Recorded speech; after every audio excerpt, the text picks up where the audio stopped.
Hello everyone, আসসালামু আলাইকুম। আজকে সারাটা দিন কিভাবে কাটলো সেটাই আপনাদের সাথে শেয়ার করব। প্রতিদিনের মতোই আজকেও ক্লাস শেষ করে ক্যান্টিনে গিয়ে টিভি দেখতে দেখতে খাওয়া দাওয়া করলাম। খাওয়া দাওয়া শেষ করে বাসে বসে ওয়েট করছিলাম ওর জন্য। আমার কিছু জিনিস কিনতে হবে, তাই ভাবছিলাম যে আজকে রাজলক্ষ্মী যাব।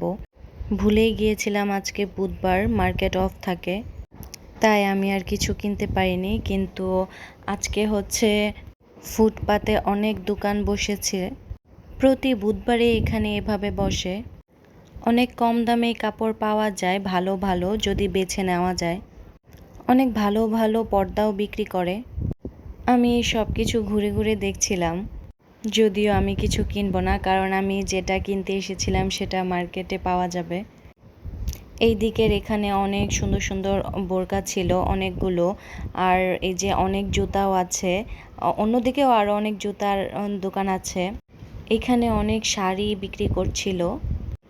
ওই পাশে আবার 1 পিস 2 পিস বিক্রি করছিল কম দামে। আমি দেখতে দেখতে এখানে ওকে বললাম যে জুস খাবো। এরপর আমরা দুজনে জুস খেতে খেতে টিউশন পড়াতে চলে আসলাম।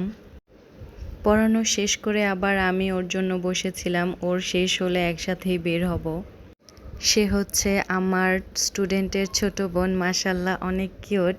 সে এখানে আমার সাথে খেলছিল। এভাবেই আজকের দিনটি শেষ হয়ে গেল। দেখা হবে নেক্সট ভিডিওতে। আল্লাহ হাফেজ।